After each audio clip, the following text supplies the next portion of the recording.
ธรรมะคือแสงทองส่องชีวิตธรรมะช่วยดวงจิตให้สูงค่าธรรมะช่วยชีวิตให้พัฒนาธรรมะช่วยนำพาให้ก้าวไกลธรรมะเป็นญาณวิเศษอันเลิศล้นธรรมะเป็นเครื่องพ้นทุกข์สงสารธรรมะคือเครื่องพ้นจากหมู่มารธรรมะคืออาหารของจิตใจ ขอนอบน้อมแด่พระรัตนตรัยขอถวายความเคารพพระมหาเถรานุเถระเจ้าคณะพระสังฆาธิการกุฏุทุกองค์ขอเจริญสุขเจริญปอนพ่อแม่ศรัทธาท่านสาธุชนพุทธบริษัททั้งหลายที่กำลังฟังรายการผู้จาภาษาธรรมกำเมืองล้านนาหรือว่ารายการเสียงธรรมเสียงทองอยู่ในคณะนี้ญาติโยมสาธุชนพุทธบริษัททั้งหลายตมาภาพพระครูเมธีสุตากรหรือว่าพระมหาสมบัติชวนะเมธีเจ้าวาดวัดผาบองมังคารารามนามมงคลในเขตกำแพงเมืองจันทน์ในติดกับวัดพระสิงห์หลวง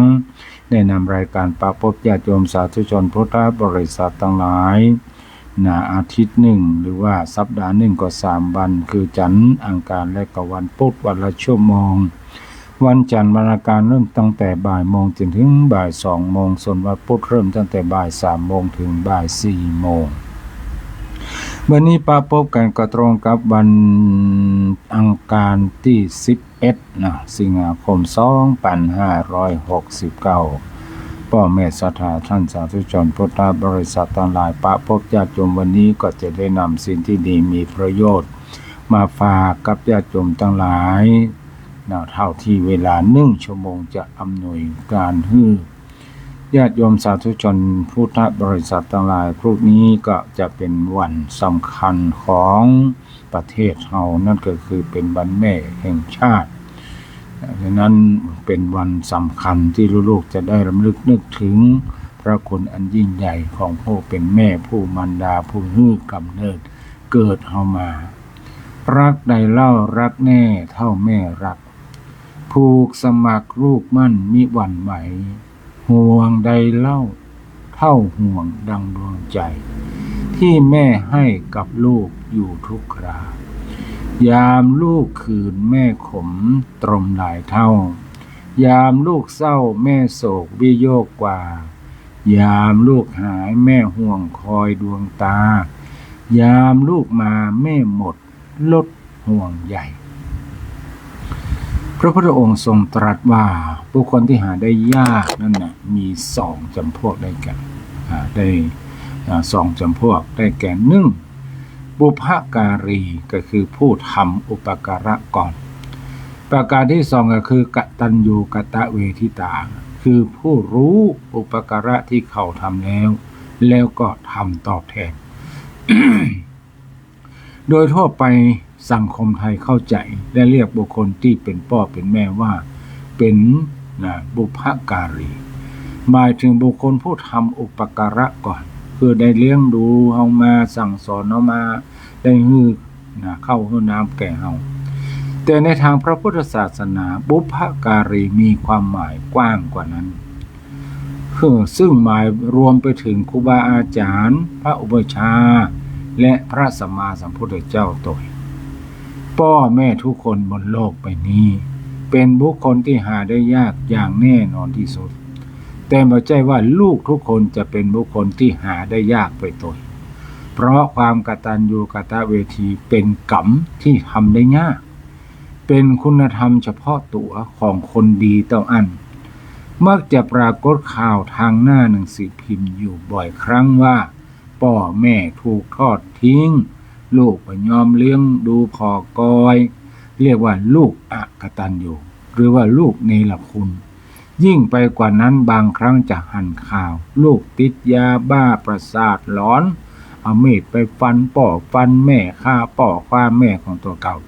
อันนี้ยิ่งหนักถือว่าเป็นลูกทรพีในทางพระพุทธศาสนาว่าได้ถือว่าได้กระทำกรรมที่หนักที่สุดและเป็นครุกรรม เป็นอนันตริยกรรมนะคือกรรมที่หนักที่สุดคนที่ฆ่าพ่อฆ่าแม่ตัวเองนั้นบาปหนักตายไปแล้วจะต้องไปชดใช้กรรมในอบายภูมิตกนรกสถานเดียวเท่านั้นแหละนะถึงแม้เขาจะไปทำกรรมอื่นมาแต่ว่ากรรมอื่นเนี่ยรับโทษทีหลังต้องรับโทษกรรมนี้ก่อนนะอนันตริยกรรมเนี่ยเพราะฉะนั้นว่าห้ามสวรรค์ห้ามนิพพานคือบ่สามารถที่จะไปสวรรค์ได้บ่สามารถไปถึงนิพพานได้สำหรับคนที่ฆ่าพ่อฆ่าแม่ตกนรกสถานเดียวจัดว่าเป็นอุปฆาตกรรมคือกรรมตัดรอนฝ่ายอกุศลอย่างหนึ่งทำให้บ่สามารถขึ้นสวรรค์ได้เป็นนรกขุมสุดท้ายและลึกที่สุดอยู่ชั้นที่8คืออเวจีมหานรกจะได้รับความทุกขเวทนาอย่างแสนสาหัสยาวนานเป็นกับและจะบ่สามารถบรรลุมรรคผลนิพพานใดๆเลยตลอดชีวิตในชาติที่ยังมีชีวิตอยู่เพราะฉะนั้นหมู่เฮาตีฟังรายการอยู่นี้ก็ขอให้ได้เลี้ยงดูตอบแทนคุณท่านขอท่านทั้งหลายภูมิใจเตอะว่าท่านเป็นบุคคลที่หาได้ยากตามคำสอนของพระพุทธเจ้าประการต่อมาพ่อแม่นั้นเปรียบเหมือนกับพรหมของลูกเพราะว่าท่านมีหลักธรรมประจำใจเพื่อให้ตนดำรงชีวิตได้อย่างประเสริฐและบริสุทธิ์เช่นพรหมได้แก่พรหมวิหาร4มี4ข้อคือ1เมตตาเมื่อลูกยังเป็นละอ่อนเป็นน้อยๆอยู่นะเป็นเด็กเยาว์วัยแม่ท่านก็ด้วยความเมตตาคือความฮักใคร่เอาใจใส่ถนอมเลี้ยงนะเพื่อเจริญเติบโตธรรมะประการที่2คือกรุณาเมื่อลูกเจ็บไข้หรือยามประสบทุกข์ภัยแม่ก็มีความกรุณาเป็นห่วงเป็นใยคอยปกปักรักษาหาทางบำบัดแก้ไขประการที่3มุทิตาเมื่อลูกเจริญวัยเติบโตเป็นหนุ่มเป็นสาวแม่ก็พลอยปราบปลื้มไปด้วยและหวังให้ลูกงามสดใสอยู่เมินนะเต้าที่จะเมินได้นะลูกที่ประสบผลสำเร็จในชีวิตเพราะว่าการศึกษาอาชีพการงานพ่อแม่ก็พลอยดีใจไปโดยตลอดประการที่4อุเบกขาเมื่อลูกนะต้องรับผิดชอบกิจหน้าที่ของตนคนควายอยู่ด้วยดีแม่ก็มีใจนิ่งสงบเป็นกลางวางเฉยคอยพ่ออ้างในเมื่อมันมีกิจที่ควรทำเพราะเขารับผิดชอบตนได้ดีแล้วเขาสมควรรับผิดชอบตนเองหรือเขาควรได้รับผลอันสมกับที่ได้รับผิดชอบตนเองท่านว่าพ่อแม่นั้นเปรียบเหมือนครูของลูกทั้งหลายเป็นครูคนแรกเลยนะเพราะว่าท่านได้คอยอบรมสั่งสอนลูกเป็นคนแรกก่อนไผในโลกนี้นะสอนตั้งแต่ว่าอันนี้อุจจาระปัสสาวะเนี่ยชีดะเฮ้ยกินยังกายเนี่ยอันนี้ป้อนเนี่ยอันนี้แม่เนี่ยสอนตั้งแต่น้อยๆเนี่ยมารดาบิดายังเปรียบเสมือนพระอรหันต์และเป็นอาหุนัยยะบุคคลของโลกเป็นเนื้อนาบุญของโลกเป็นผู้ควรแก่ปฏิการะคุณที่บุตรพึงทำตอบแทนท่านเป็นพระอรหันต์ในบ้านที่ลูกมักจะมองข้ามผู้ที่กล่าวเทิดทูนคุณของพ่อของแม่ฮือประจักษ์ว่าเป็นพระอรหันต์ในบ้านก็คือสมเด็จพุทธาจารย์โตพรหมรังสีแห่งวัดระฆังโคสิตารามมีคราวหนึ่งท่านได้รับอาราธนาให้แสดงธรรมณพระที่นั่งอมรินทร์วินิจฉัยในพระบรมมหาราชวังต่อหน้าพระภาคพระบาทสมเด็จพระจอมเกล้าเจ้าอยู่หัวในหลวงรัชกาลที่4และบรรดาเหล่าขุนนางข้าทาสบริพารท่านเทศดังนี้ว่าพระอรหันต์คือพระผู้ประเสริฐคนเฮาตั้งหลายพยายามค้นหาพระผู้ประเสริฐเพียงหวังยึดท่าน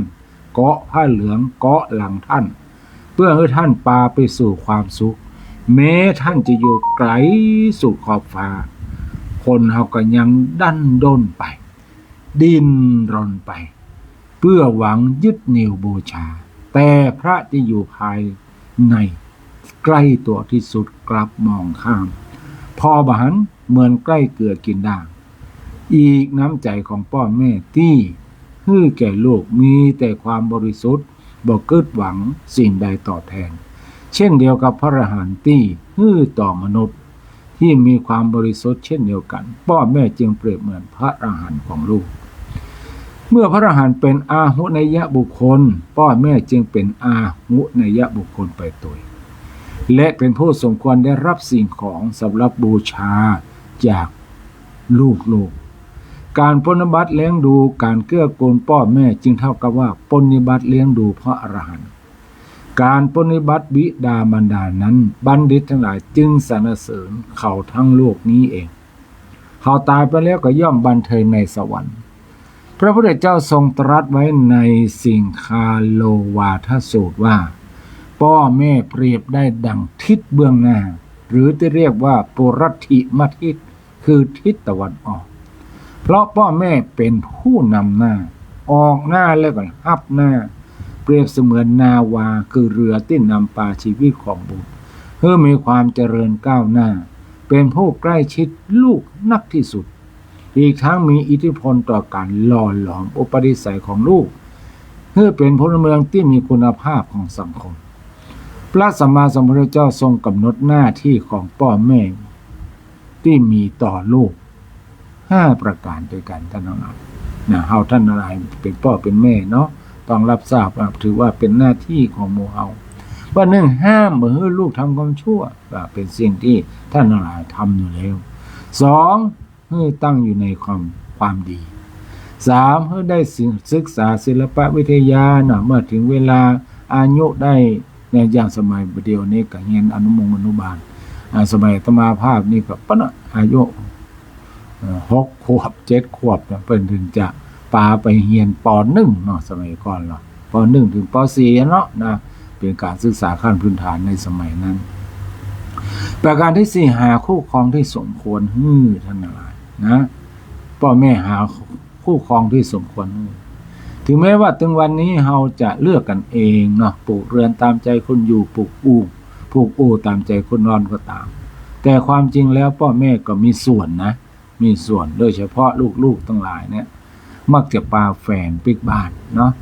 ถ้าฟังคำพ่อแม่ก็จะดีนะก็จะปาแฟน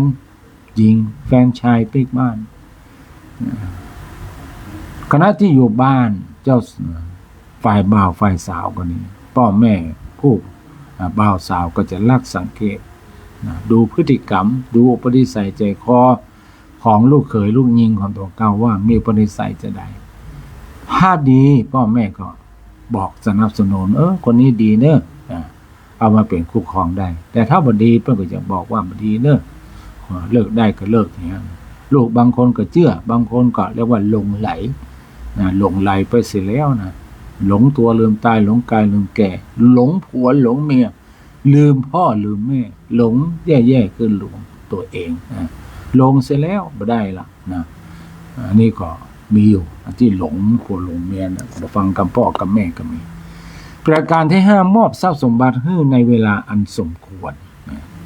ในขณะเดียวกันลูกก็มีหน้าที่ตอบแทนพระคุณของท่าน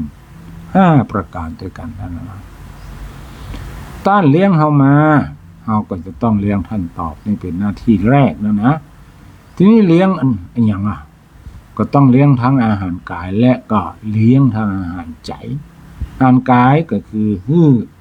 ปัจจัย4อาหารเสื้อผ้ายาบ้านคือพ่อแม่ได้มีความสุขตื่นสุขความสามารถของเราหาที่อยู่ที่ยังเปิ้นดีหาเสื้อผ้าอาภรณ์ใส่ตามฤดูกาลนี่เรียกว่าดูด้วยปัจจัย4เลี้ยงดูภายนอกเพื่ออาหารการกินเท่าที่จะทำได้ส่วนเลี้ยงดูภายในใจก็คือประพฤติตนประพฤติตัวคือเป็นคนดีถ้าหากว่าเฮาเนี่ยบ่ดีทำบ่ดีเนี่ยพ่อแม่ก็คอยถูกด่าถูกว่าถูกตำหนิติเตียนไปตัวว่าบ่ได้สั่งสอนลูกเมื่อเป็นคนดีได้อันนี้พ่อแม่คอยจะโดนไปตัวเท่านั้นประการที่2เนาะหน้าที่ของลูกช่วยทำงานคือ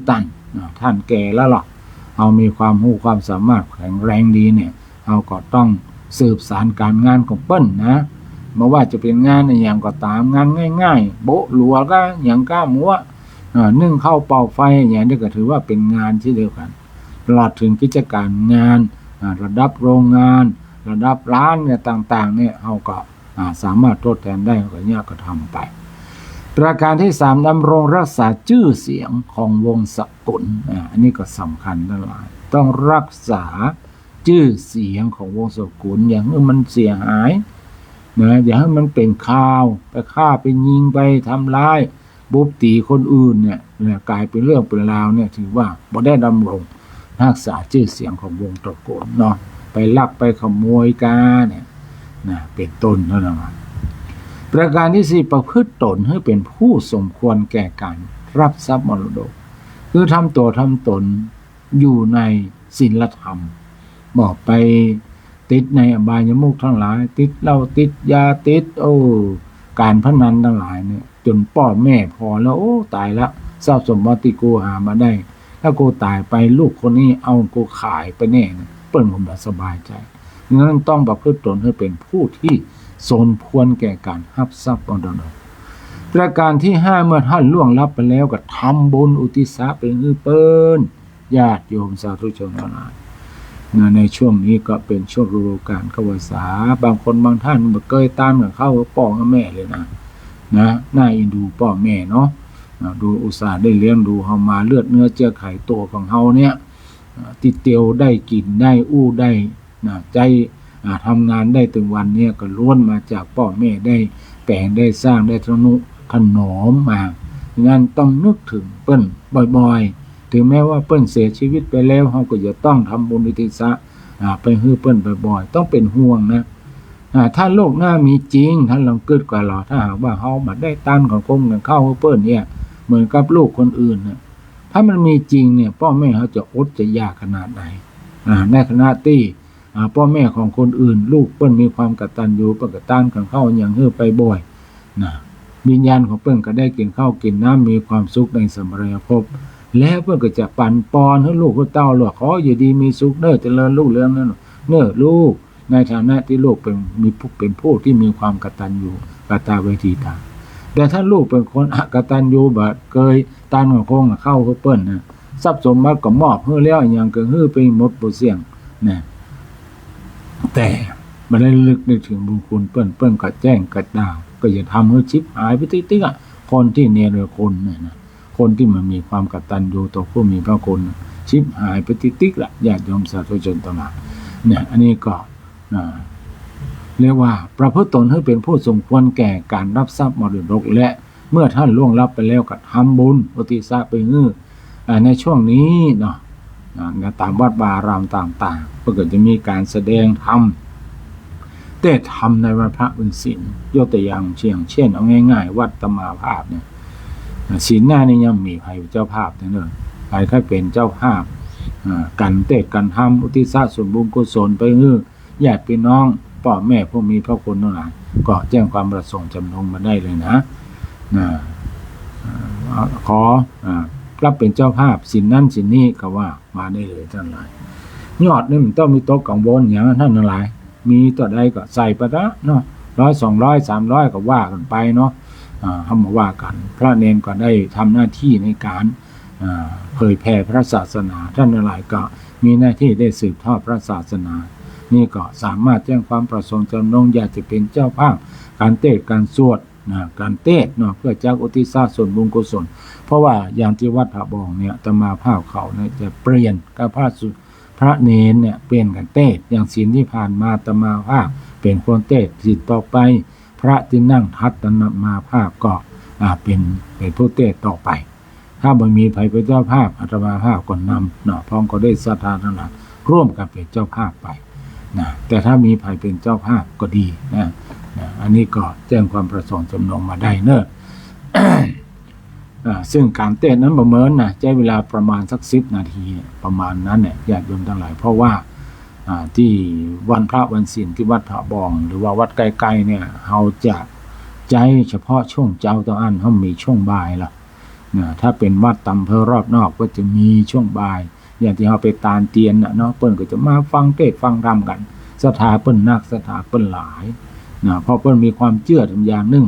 คนอำเภอรอบนอกในสมัยก่อนโดยเฉพาะในสมัยก่อนในสมัยนี้ก็มีเหมือนกันท่านอะไรเมื่อถึงวันพระวันศีลนี่เปิ้นไปย่างการหรอก เพราะว่าบดีวิญญาการว่าพระเป็นศีลเดี๋ยวมีดจะจับเปิ้นว่าคือจะถูก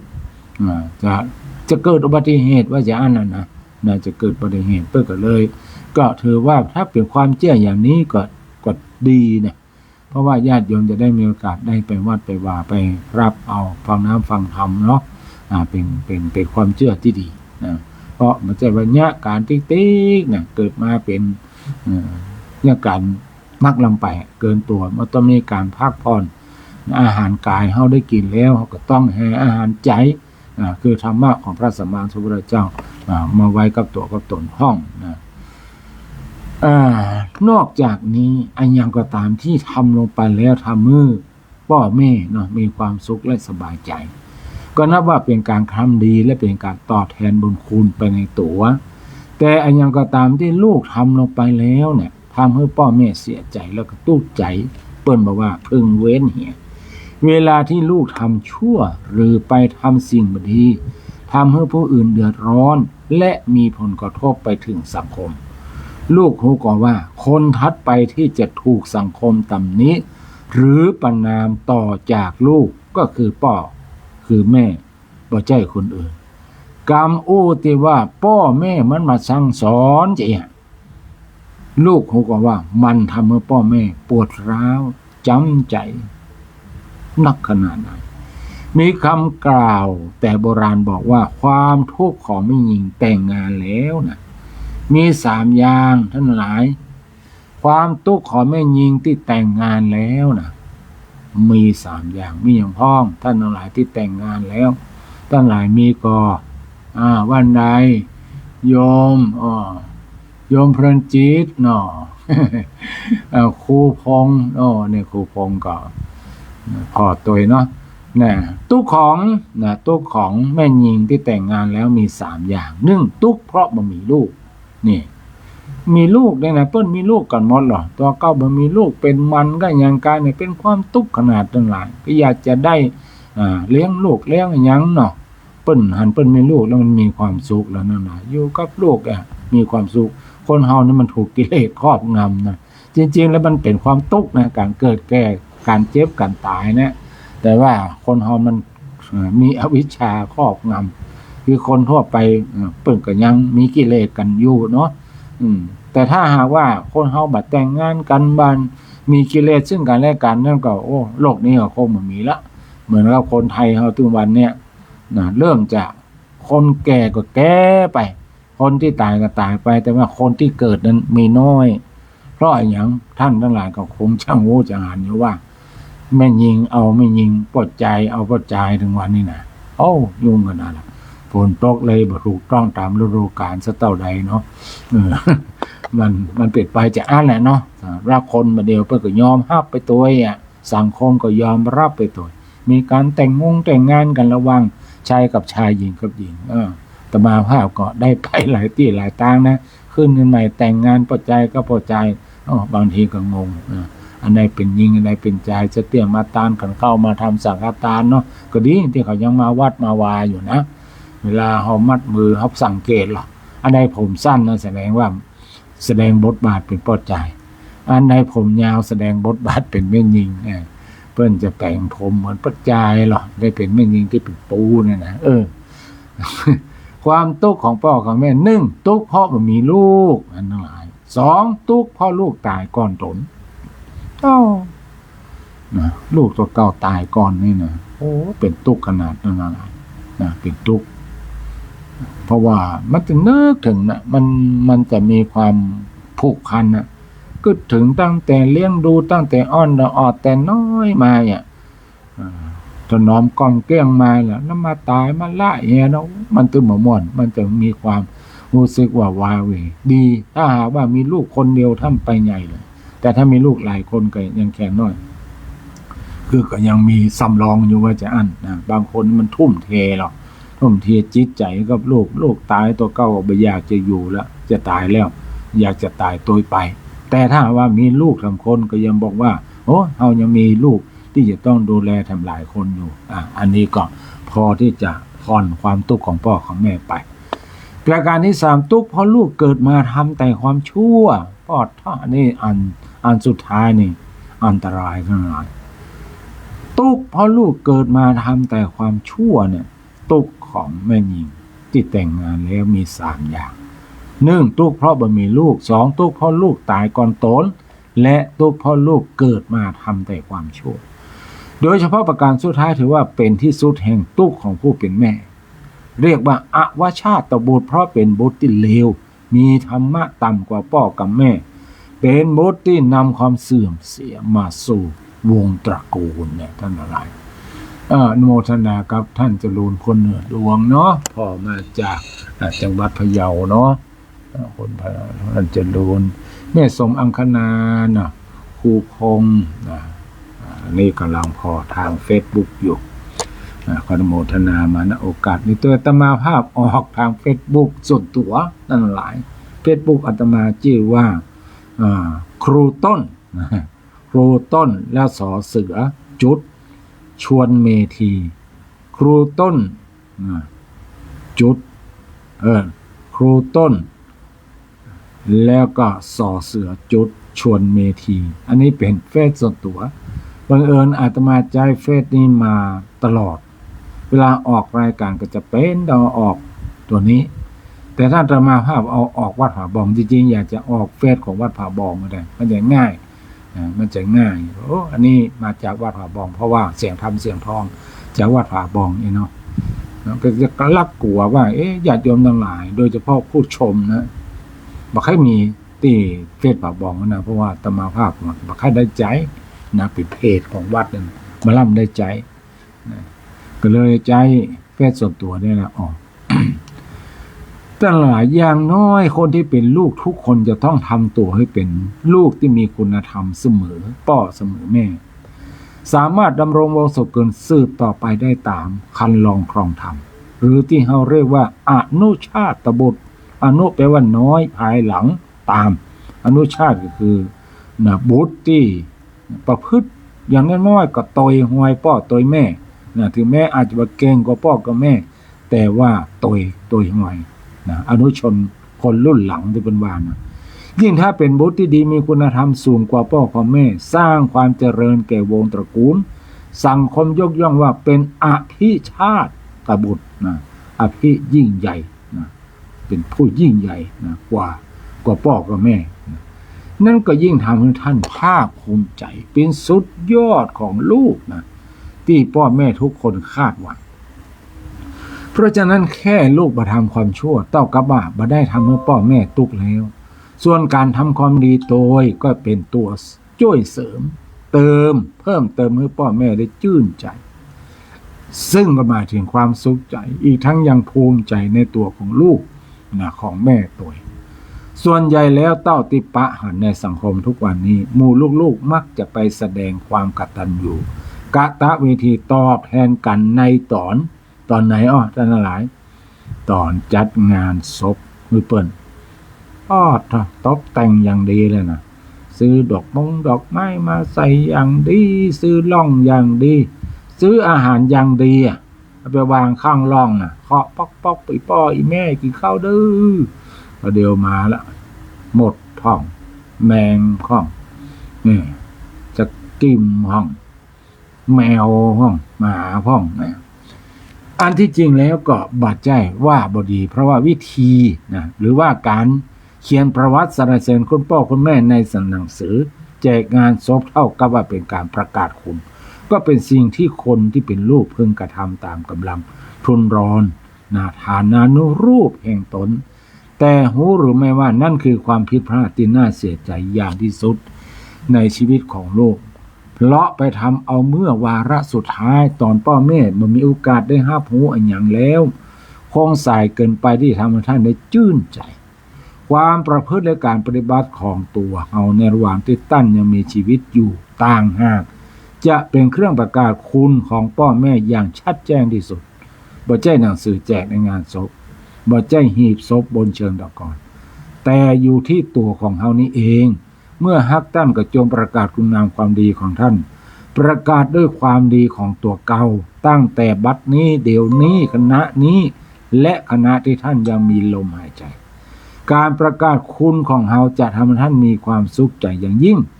มีสุภาษิตจีนบทหนึ่งที่กล่าวไว้ว่าเมื่อพ่อแม่มีชีวิตอยู่ยังบ่เลี้ยงดูท่านครั้นตายไปแล้วทำการเส้นไหวท่านจะได้รับประโยชน์อันใดเนี่ยท่านอะไร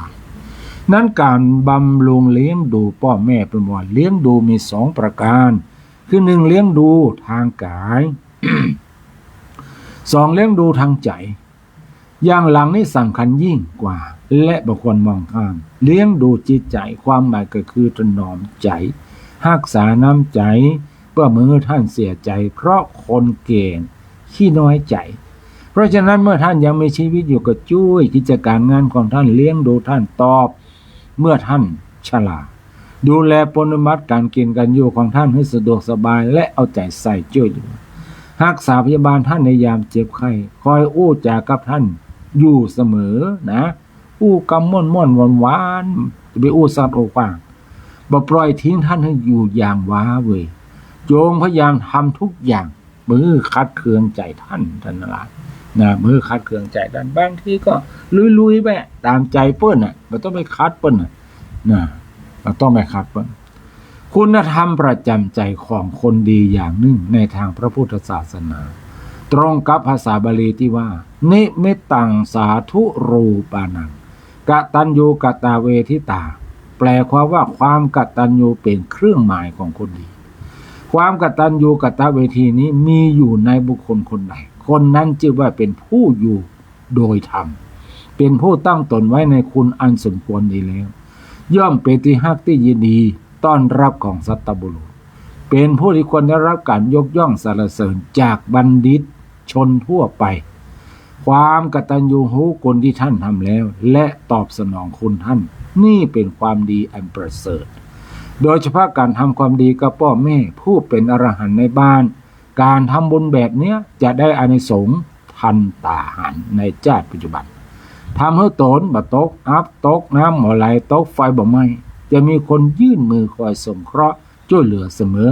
ชีวิตก็มีแต่ความเจริญก้าวหน้า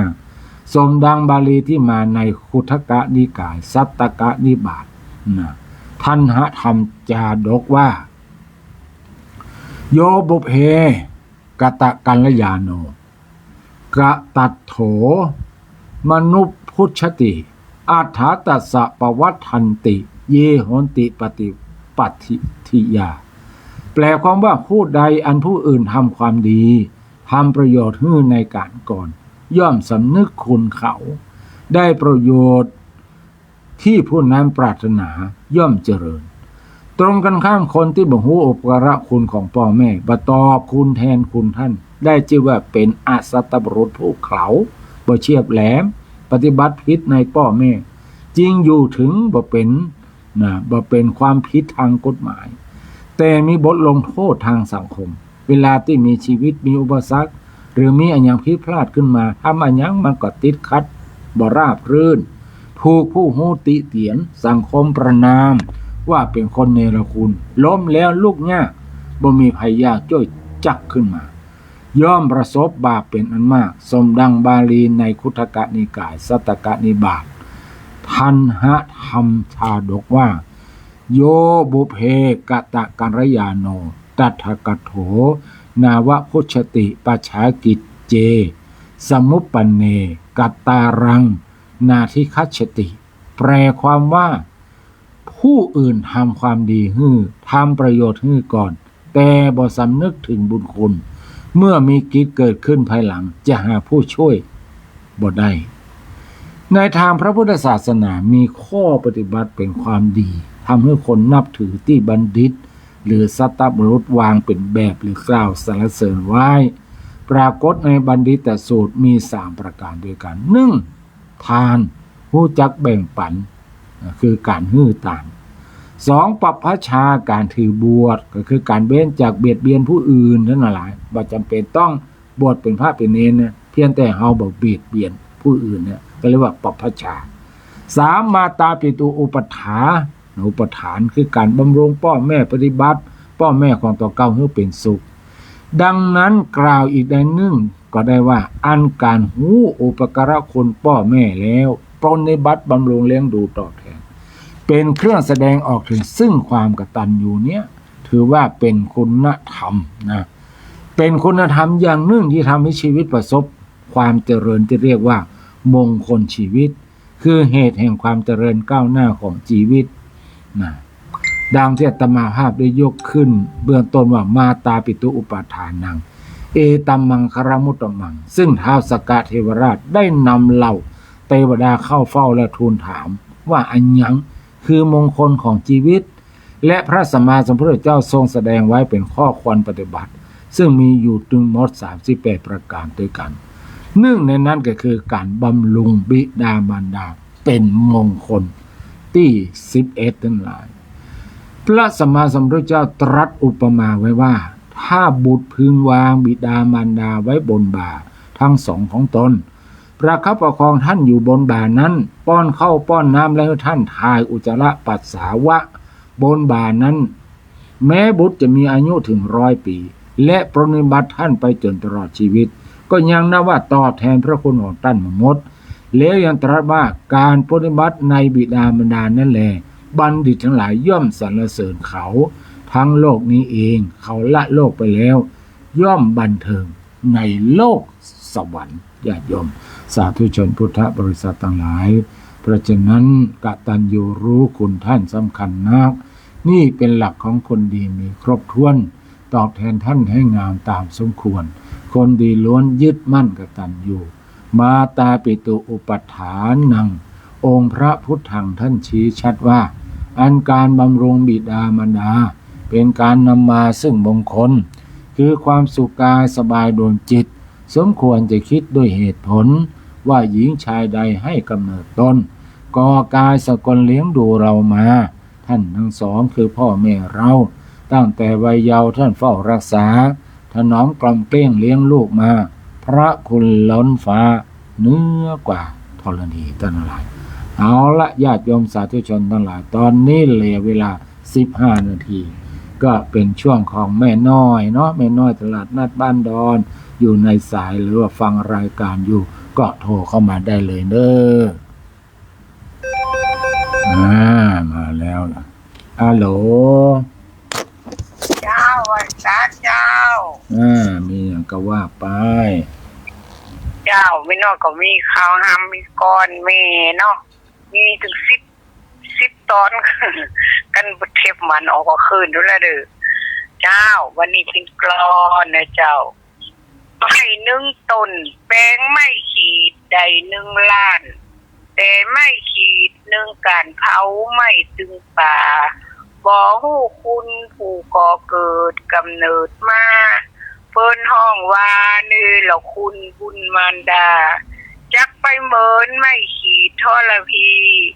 บ่ทำดียังทำกรรมกุศลเพราะจะอ่านลูกหลานทุกคนจงทำตนเป็นคนดีมีศีลธรรมพ่อกับแม่ก็แก่แล้วบอกแค่ป่วยลูกจงช่วยดูแลพ่อแม่หนอทุกวันทั้งตึงกายใจเป็นปอแม่ปอตายตาลับนับเป็นบุญปอกับแม่หวังเจ้าเลี้ยงเมื่อยามแก่ตอนพ่อแม่เจ็บป่วยช่วยรักษาเมื่อหมดลมสิ้นใจมรณา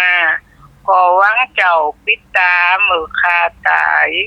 เมื่อพ่อแม่ชราล่างอ่างว่างจิตขา1 นิดใส่หาตีอาศัยพอเป็นตีพักผ่อนหย่อนกายใจหลังจากได้ทำงานมานานปีตีพักกายพอหาได้บ่อยากหนักตีพักใจลำบากก็อยากหนีกิเลสล้นท่วมท้นทับทวีอยากจะหนีก็บ่พ้นทนต่อไปขออย่าเอาพ่อแม่ไปฝากเลี้ยงชุดตีสิ่งบ่เล่งขอเข้าวัดขอไปพึงห่มกาสาวพัดไปอยู่วัดดีกว่าศูนย์คนสลาลูกเป็น10พ่อแม่ยังเลี้ยงได้บ่ตอบสายพ่อแม่แค่2 คนบ่ฐานะพ่อแม่ทุกข์ยากจนเลี้ยง2 คนบอกกับเวเลี้ยงบ่ได้ ถ้าหาค้อนมีเฮ็ดเด็ดกินได้ลูกหลานหลายรู้ดูแลพ่อแม่เจ้าถึงลำบากทุกยากพ่อแม่เฮาไปละเจ้าตอบแทนคุณบุญมารดาบ่มีใครในโลกนี้จะดีเต่าพ่อแม่เฮาหาในตึงบ่ได้หาไปตึงโลกหลาหากันไปบ่มีใครหักเฮาเต่าพ่อแม่อุ้มต้องทุกยากลำบากเต้กำลังเติมเมเป้อาหารนานหลายเดือนถึงลำบากอย่างได้บ่แช่เชือนสั่งก่อเดือนไม่ยินดีมีลูกยาวันเกิดลูกเกิดค่ายวันตายเมเจ็บต้องเตะต่อใดบ่ได้บุญพออุ้มต้องกว่าจะคลอดรอดเป็นคนเติบใหญ่จนเป็นคนก็ปลอดภัยแม่เจ็บต้องเกณฑ์ขาดใจในวันนั้นกับเป็นวันฉลองกันของใจได้ชีวิตแล้วก็หลงละเริงใจลืมผู้ให้ชีวิตอนิจจาข่าวตนเดินสิงหาคงหันกันวายชีวันก็ตายไปก็พอลูกพอกับเมก็ถนอมก็พันผูกตายพอลูกขาสัตว์คลอดบ่หลอดตายว่าลูกจะสำนึกพระคุณท่านก็เมื่อนานของชีวาหลับลาล่วงของปกป่วยเกือบตายสิ้นเดดวงลูกจึงห่วงเงาใจใส่ในกายาจักไปรอก็ตายจึงกายไก่เป็นศพไปจึงหูบุญคุณมารดายามตานอยู่ดูแลสั่งศรัทธาควรบูชาบิดามารดาเจ้าที่12 สิงหาคือวันแม่ดีแน่ๆวันแม่มีถึงวันพระคุณใดในโลกเล่าเต้าแม่ฉันทดแทนท่านมารดาค่าน้ำนมเจ้าผ่านไป2 ตอนหรือเรียม8 ตอนนะเจ้าแต่ยามเป็นวันคิดจ้าไหว้สาเจ้าเอาละโยมแม่น้อยตลาดนัดบ้านดอนตำบลแม่แรงก็ได้นำบทกลอนเกี่ยวกับพระคุณของแม่เป็นมานำเสนอเพราะช่วงนี้เป็นช่วงของวันแม่พอดีญาติโยมสาธุชนพุทธบริษัทหลายอาตมาภาพก็จะอู้ถึงเรื่องของวันแม่ในตึกวันเนี้ยนะวันพรุ่งนี้ก็คงจะเป็นพระธรรมเทศนาปืนเมืองผูกที่2อันจะประจบสะเตือแล้วนี่นะผูกเป็นพระธรรมเทศนาปืนเมืองผูกที่2ท่านสาธุชนทั้งหลายผู้ที่มีความกตัญญูกตเวทีต้องการสนองพระคุณตั้นให้ได้ตึงมดพึงกระทำตามหลักพระพุทธศาสนาก็คือพาพ่อแม่เข้ามาสู่เส้นทางของวัดฟังธรรมถ้าพ่อแม่บ่มีศรัทธาก็จวนให้ท่านมีศรัทธาพ่อแม่มีความตรณีก็ฝึกให้ท่านเฮียนหูที่จะฮื้อตานและแบ่งปันถ้าพ่อแม่บ่มีศีลก็ปาตั้นมาฝึกรักษาศีลถ้าพ่อแม่บ่เคยเจริญภาวนาก็จวนท่านมานั่งสมาธิฝึกให้ท่านมีสติอยู่กับลมหายใจในปัจจุบันขณะอย่างน้อยอาทิตย์ละ4 เตื้อ5 เตื้อ10คือแต่ละครั้งอาทิตย์ละครั้งก็ได้นะครั้งละ5 นาที10 นาทีก็ค่อยเป็นก้อยไปเพื่อเป็นการบ่มเพราะอินทรีย์สั่งสมบารมีและเป็นปัจจัยให้เกิดปัญญาหูแจ้งอริยสัจสี่ต่อไปในภายภาคหน้าการสถาปนาพ่อแม่ไว้ในธรรมนั่นก็คือการกตัญญูต่อพ่อแม่อย่างสูงสุดเพราะเป็นประโยชน์แก่ตัวพ่อแม่ผู้ปฏิบัติเองทั้งในภพนี้อีกทั้งยังเป็นเสบียง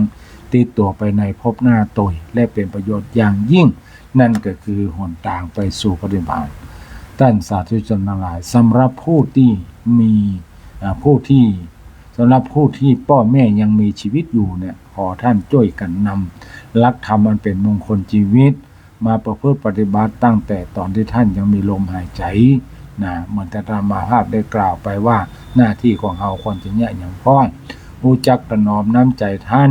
ในระหว่างที่พี่น้องทั้งหลายกระพึงสามัคคีกันอย่าทำให้ท่านลำบากใจขอให้ผู้เป็นลูกทำกันตอนที่ท่านยังมี ชีวิตอยู่เพื่อท่านได้หันได้จื่นใจว่ามีบ่เสียแหงที่ท่านเฝ้าทะโนดทะน้อม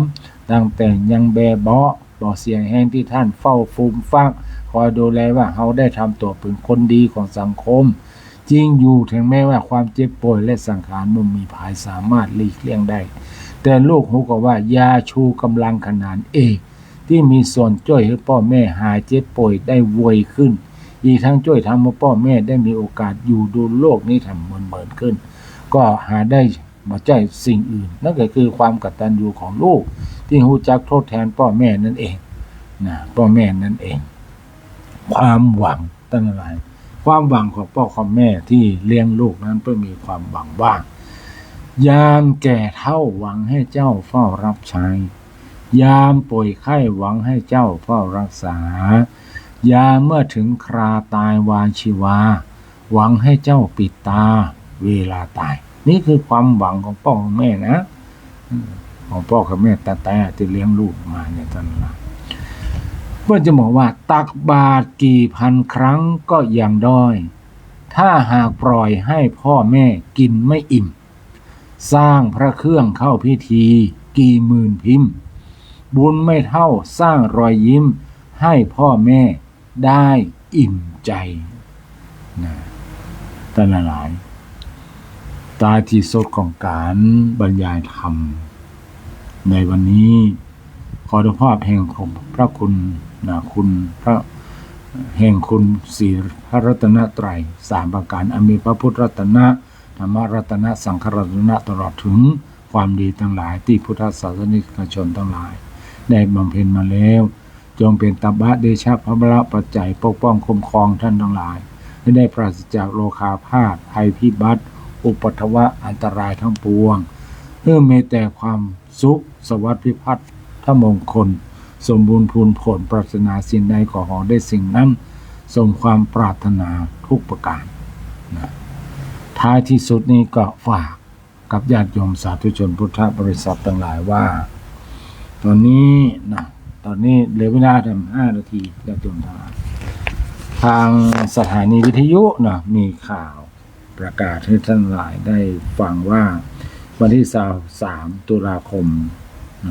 ตุลาเนาะตุลากุมภาพันธ์ตุลาเป็นวันปิยมหาราชตุยแล้วก็เป็นวันคล้ายวันประสูติของพระยามังรายมหาราชตุยนั้นพระครูวรลบนามพรหมเป็นประธานในฐานะผู้อำนวยการสถานีวิทยุก็ได้ประชุมกับผู้บริหารตลอดถึงนักจัดรายการทุกรูปทุกคนว่าเขาจะได้จัดกิจกรรมผู้ปีนั้นเป็นกิจกรรมการทอดพระป่าสามัคคี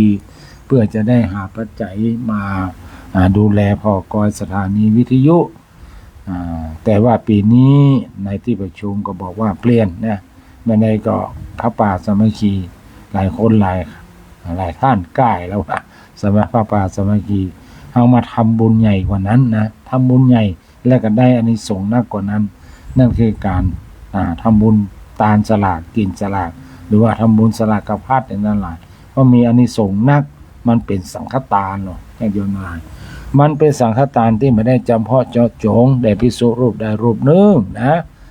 เป็นสังฆทานถ้าเป็นอย่างเช่นอาหารการกินเนี่ยเวลาเราตั้งใจไปจะไปตาน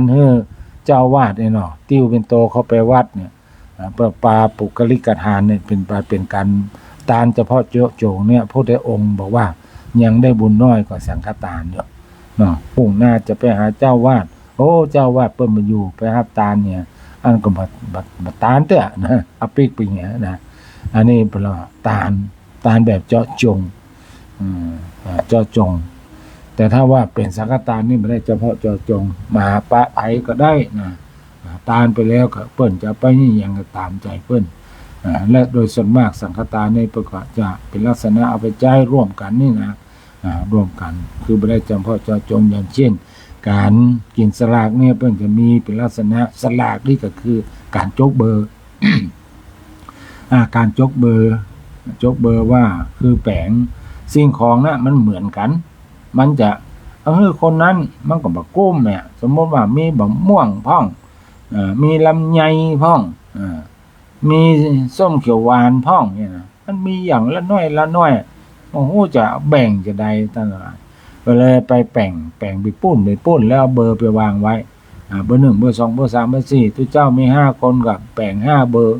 ต่อจากนั้นก็นิมนต์ทุกเจ้ามาจับเบอร์ใครได้เบอร์อันใดก็ไปอันนี้มันเป็นความเต็มใจพอใจมันเป็นสังฆทานไม่ได้จำพ่อเจ้าจงไปแก้ไขก็ขึ้นแก่ที่ว่าโจกลาภของใครของมันใครจะได้ชกจะได้สลากของใครญาติโยมศรัทธาจะไปตกตัวเจ้าวัดไหนถ้าหากว่าไปตกกับตัวเจ้าวัดไหนเปิ้นว่ามาตกพระเจ้าแล้วตกพระเจ้าแล้วก็เอาไปใจในส่วนกลางถ้าเป็นวัดวาอารามเราก็จะได้เอามาพัฒนาวัดวาอารามถ้าเป็นสถานีวิทยุเราก็จะได้นำมาพัฒนาสถานีวิทยุต่อไปนั้นวันที่23ตุลาคมเนาะที่เราจะได้ปะกันเนาะตอนนี้ก็ได้ตั้งต้นเนาะตั้งต้นตมาภาพก็ได้ตั้งต้นสลากเพิ่นบอกว่าผู้จัดรายการอย่างน้อยก็ขอได้สัก3 ปันขึ้นไปอาตมาภาพก็เลยตั้งต้นอยู่ที่ 1,000 บาทตอนนี้ได้มีผู้มีจิตศรัทธาได้เมตตาให้หอมมาก็มีแม่น้อยตลาดนัดบ้านดอนเนาะเพิ่นหอมมา108 บาทแล้วก็มีคุณการมณีชัยวุฒิชัยวุฒินี่หอมมา100 บาทนะชัยวุฒิหอมมา100 บาทแล้วก็มีแม่แจ๋วกำแก้วได้ให้หอมมาแถม200 บาทแล้วก็มีคุณจันฉายอาถรรพ์ได้หอมมาแถม200 บาทนะคงจะถ้าว่าประพิษคงจะแม่นละเนาะคุณจันฉายอาถรรพ์200 บาทใครที่ให้หอมมาแล้วมันมีชื่อก็แจ้งความบอกกรรมเนาะว่าหอมบรรโลยนะโอนมาแล้วนะนั่นก็ใครอยากจะให้จะหอมร่วมกับธรรมาภาพก็โทรมาได้เนอะหมายเลขโทรศัพท์0910797084วันนี้เวลาหมดเวลาน้ำรายการจากท่านผู้ชมผู้ฟังไปก่อนขออนุโมทนาขอบคุณทุกคนทุกท่านทั้งพอ Facebook แล้วก็ฟังอยู่ที่ต่างบ้านขอท่านอะไรโชคดีมีความสุขโดยทั่วหน้ากันเจริญพร